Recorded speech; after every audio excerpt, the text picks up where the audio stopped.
नवापुरात तुपाच्या नावाखाली विषाचा व्यापार, MIDCतील कारखान्यावर धाड, 1.25 कोटींचे घबाड जप्त. नंदुरबार जिल्हा पोलीस दलाच्या स्थानिक गुन्हे शाखेने नवापूर MIDC परिसरात एका बनावट तूप तयार करणाऱ्या कारखान्याचा पर्दाफाश केला आहे.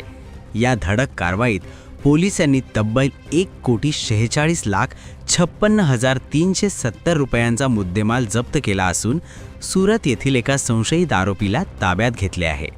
स्थानिक गुन्हे शाखेचे पोलीस निरीक्षक हेमंत पाटील यांना गोपनीय माहिती मिळाली होती की नवापूर MIDC परिसरात बनावट तूप तयार करून त्याची मोठ्या प्रमाणावर विक्री केली जात आहे. या माहितीची शहानिशा करण्यासाठी पोलीस पथकाने अन्न व औषध प्रशासन विभागाच्या अधिकाऱ्यांसह आणि पंचांच्या उपस्थितीत गुरुवारी 12 मार्च रोजी कारखान्यावर धाड टाकली. छाप्यादरम्यान धक्कादायक वास्तव समोर आले आहे.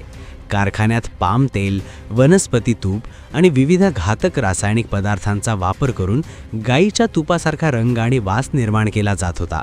हे बनावट तूप ओरा काऊ घी, शुभम प्रीमियम काऊ घी, लाभ काऊ घी, राधे कृष्णा काऊ घी इत्यादी ब्रँड्सच्या नावाने पॅक केले जात होते.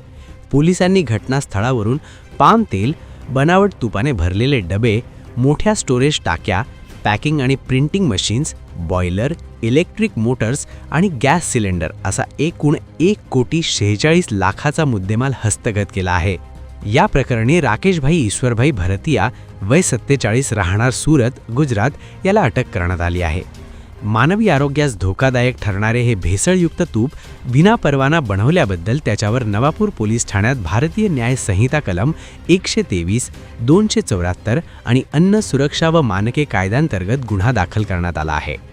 ही धडक कामगिरी जिल्हा पोलीस अधीक्षक श्रवण दत्त S आणि अप्पर पोलीस अधीक्षक आशित कांबळे यांच्या मार्गदर्शनाखाली पोलीस निरीक्षक हेमंत पाटील, पोलीस उपनिरीक्षक विकास गुंजाळ आणि स्थानिक गुन्हे शाखेच्या पथकाने फत्ते केली.